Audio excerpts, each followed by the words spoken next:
Welcome, welcome back to another episode of Recapping the Single Life. A lot has happened this episode, so let's get right into it. Sit down, buckle up, and let's all go for a ride.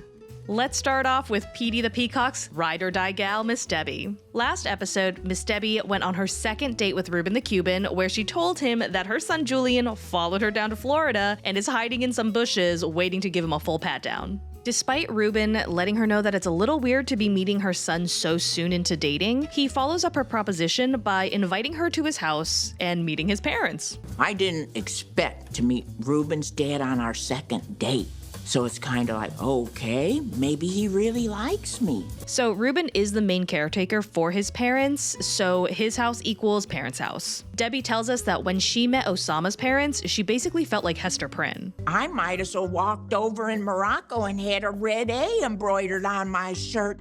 Which is hilarious considering she never slept with him. She says that meeting Reuben's parents, in comparison, was a breath of fresh air. And this is normal, and I don't have to freak out. They settle down in the backyard, and Debbie asks Reuben if his mother is sleeping, and Reuben tells her that the night of their first date, his mother actually had a really bad reaction to her chemotherapy, so he had to rush her to the hospital. You didn't have to take me out today, Reuben. I wanted to see you. I wanted to give you an awesome day. Reuben goes on to tell us that he decided to move back home after his mother was diagnosed with pancreatic cancer, and he tells us that his family comes first above everything else. He tells Debbie that if they continue this relationship and things get serious, that she will have to consider moving down to Miami because Reuben has to be present to continue caring for his parents. Debbie tells him that she does want to take her time to build a very strong relationship with Reuben, and he agrees to take things slow to make sure things are right. Let's head on over to Greece to see what Chantel's up to. So last episode, Giannis sucks Chantel's face and convinces her to stay the night, and then they go on continuing to stick their tongues down each other's throats, surrounded by all of their friends. It's a new day in Hanya, and Chantel is looking at Greece through these rose-tinted glasses with an absolutely maxed out prescription. I think I might be able to live here. She said she wants to live here. The divorce squad head out to meet Giannis at a festival, but Chantel can't shake this dark cloud hovering over her head as she wonders if Giannis is just a fling or is actually marriage material. I cannot believe that this is a sincere thought that's occupying space in her brain. You met the man 3 days ago. You're leaving in like a day. That is by definition a fling. They arrive and settle down, and Giannis lets them know that they are at a festival celebrating snails. Chantel has the biggest pout and the deepest scowl on her face as she realizes that she's about to have to eat snails on a bed of snails with a side of snails. Wait, like a delicacy? Wait, all these people want snails? That's a lot of people out here ready to eat snails. I've never had snails. I don't know if I could do it. But then again, I don't go around claiming to be adventurous as hell. Anyway, they get served a pile of snails on a plate, and for a girl who says that she loves adventure and spontaneity, she is very adamant about being adventurous and spontaneous. Destiny, I'm not eating a snail. Ready? Giannis reassures her that this is not gross and then goes to fork some into her mouth hole, and we all discover Chantel is a spitter, not a swallower. Ugh, it's so nasty. It tastes like snot. Chantel tells Giannis that it was way too slimy, and Giannis is like, cha, no duh. Now. Chantel wants a little bit more affection from him, so she tells him that he's supposed to give her a kiss, and then Giannis kind of begrudgingly leans over to peck her on the lips, and Chantel is not impressed. The divorce squad can feel that the energy's a bit off with Giannis because he seems more interested in his phone than in Chantel. That's what literally drew me to him in the first place, the way he treated me. And now that treatment is not there. Now, this could be Giannis suddenly showing his true colors, but me thinks that it's because he brought you to a festival celebrating something very big in his culture, and you basically spit on it and said it was gross. The night drags on for Chantel because Giannis is basically ignoring her now, and Chantel wonders if she got ahead of herself. What do you think about the chemistry between us? We do have chemistry. Are you a little shy? Well, it's not that I'm shy. Like I don't like to rush. Chantel is over here starting to tear up, and I do feel bad for her because she obviously wants more attention from Yanez and she isn't getting it. However, you and him are at a festival with like your respective friends. You guys are allowed to interact with other people and not just constantly be sucking each other's faces. Like if Chantel was just hanging out with her friends and talking about snails, I don't think Yanez would have the same reaction. I do think that he should be including her a little bit more, but again, maybe he's thinking she's leaving tomorrow so it doesn't really matter. That or he's just manic. I'm tired of putting on pressure. You should be. Because like we're about to leave and he's literally not giving you any attention. I'm sorry, are they screaming this conversation about Yanez in front of Yanez? Yeah, they absolutely are. I will say that when I saw Yanez whispering in his friend's ears and giggling, I would feel pretty shitty because you invited me to this event, and that specific behavior makes me feel like you are intentionally excluding me from something. Moving on to Veronica. Veronica and Jamal are in the car on their way back home, and Veronica says that she is shocked at how the double date went. Me and Tim are cordial. I just think, we had to hash it out. We did, and now we're moving forward. Jamal goes on to tell us, with his eyes rolling into the far reaches of his skull, that his situation is awkward. I was going on a double date with my current girlfriend and her ex-boyfriend/friend and his date, and I think anyone can see it's a weird relationship that they have. He says that he's doing his best to accept it, but Tim and Veronica need to set some boundaries because if they don't, he's out. Jamal and Veronica get into a tiff because Jamal can't stand how embedded into her life Tim is, and he brings up how telling Tim that they were exclusive was made into this big ordeal. And then Veronica claps back by saying telling his mom about them was also a big deal. My mom is my mother. What are you talking about? That's so different. What? You cannot compare me and my mom's relationship to you and Tim's. Veronica says that the context of the relationship is different, but the bond is the same because they are both family. You guys are family. You and Tim are not family. We are. Family by choice. He was a person that used to have family sexual by choice. Relations, and my mom used to change my diapers. It is not the same. So I'm gonna need Jamal to just shut the f up. Chosen family is family. That is a real thing. Tim raised Chloe. He is referred to as her dad. He will always be in Chloe's life, which means that he will always be in Veronica's life. You will never be a figure in either of their lives that is so great and profound that you can change that. You need to get over it.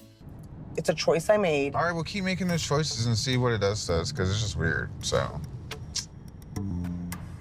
Ooh, honey, are you really out here giving her an ultimatum to pick between you, a man who cannot text her back, and the father of her kid? Jamal chooses to keep being annoying, and he brings up how he didn't like that she was speaking to Luisa in Spanish. And Veronica says that's because she wanted Luisa to be comfortable, and she would be most comfortable speaking in her native language. Do you feel like it's your job to make Tim's potential girlfriends comfortable? I feel like it's Are you just handler? Can you just push him out of the passenger door, please? Jamal, are you insane?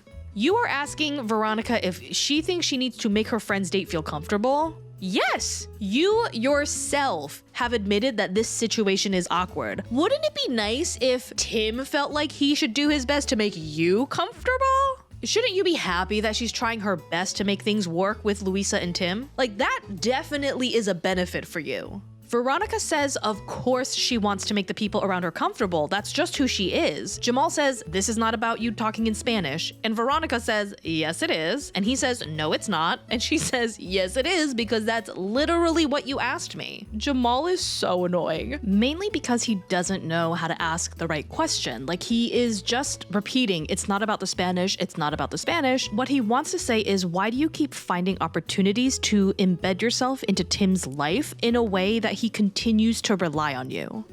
But he is a kid and he does not know how to say this, so they just keep going back and forth with their stupid argument. Veronica gets a little heated and Jamal's like, whoa, settle down, you emotional broad. I want her to feel more comfortable. I don't know why you're yelling. She is yelling because you are acting like a child. Oh my God.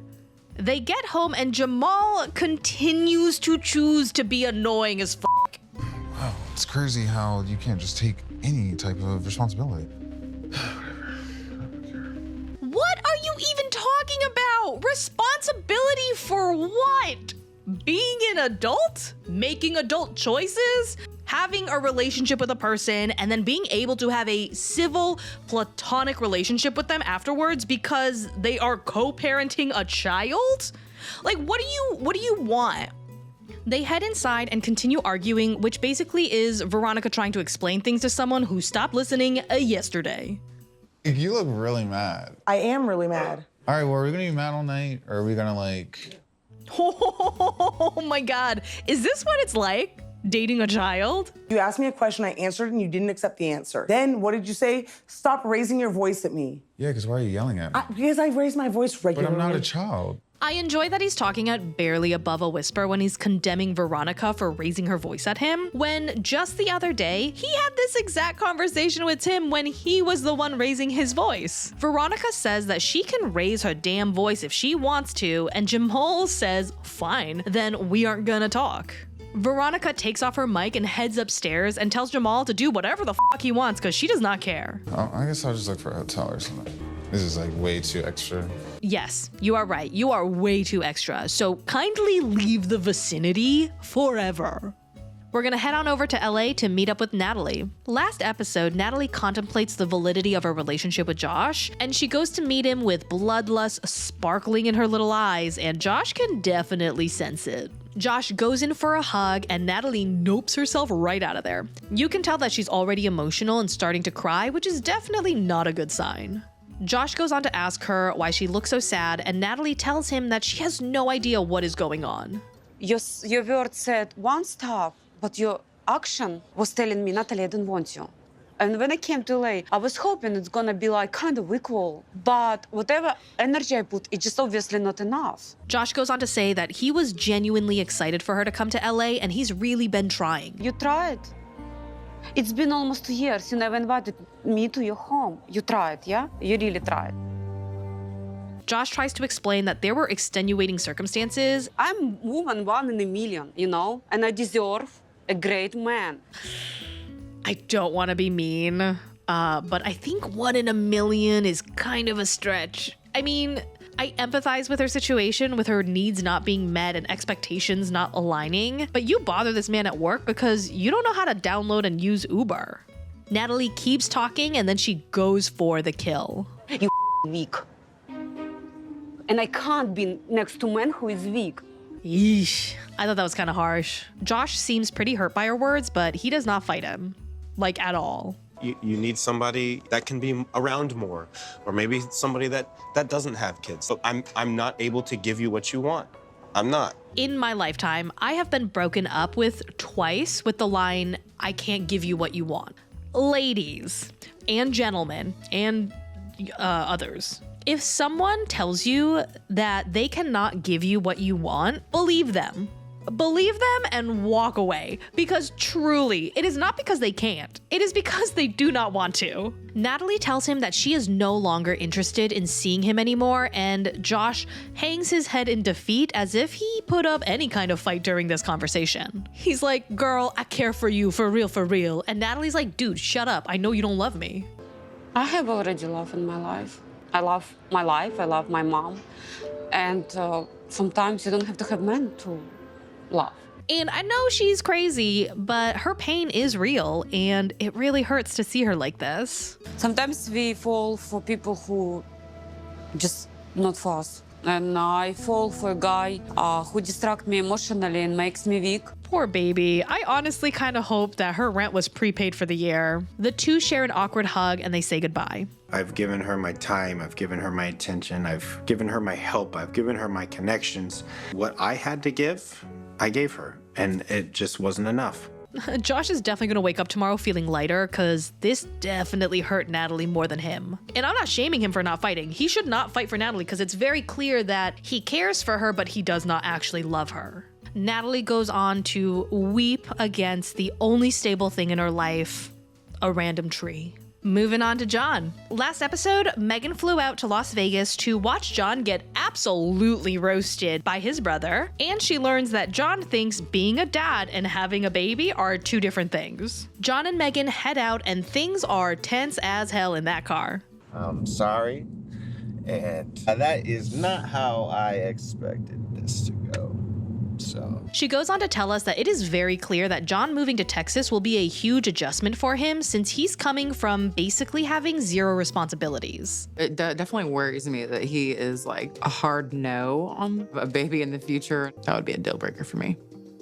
I don't know if that's the best thought to be prioritizing right now. I feel like maybe you should focus on whether he's gonna be a good dad to the child you already have before you think about whether he wants more. John takes Megan to grab a quick drink, and thank goodness because Megan is definitely in need of some of that liquid courage. I mean, I'm a little scared to bring it up, because it's obviously a scary topic. At the same time, I don't want to hold back. It's important information that I need, so. Megan holds nothing back and brings up how Patrick said having kids is not a priority for him. And John says he wants to be with her. He wants to have River in her life. He just does not feel the need to take on another child. But is it a fact that you do not want to have another child ever?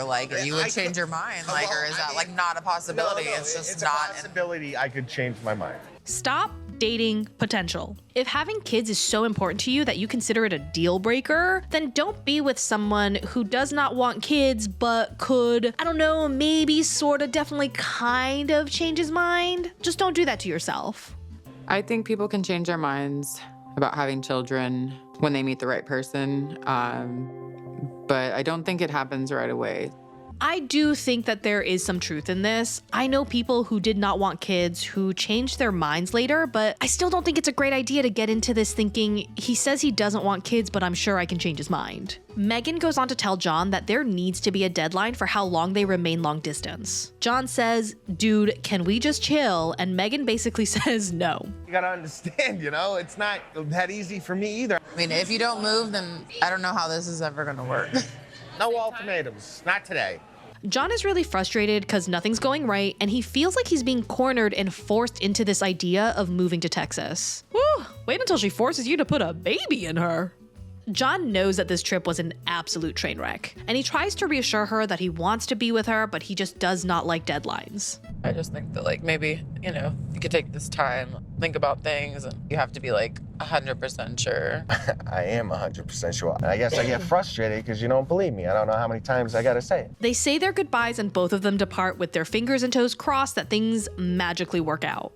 And with that, my Panda pals, we are at the end of this recap. I, for one, am so happy that Jamal is finally flying back home. I really hope Veronica realizes that she should stray from dating men with the emotional capacity of a teaspoon.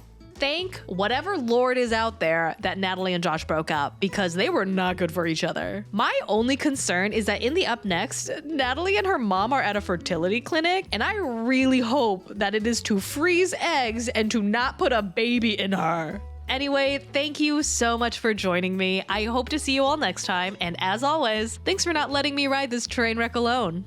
Bye!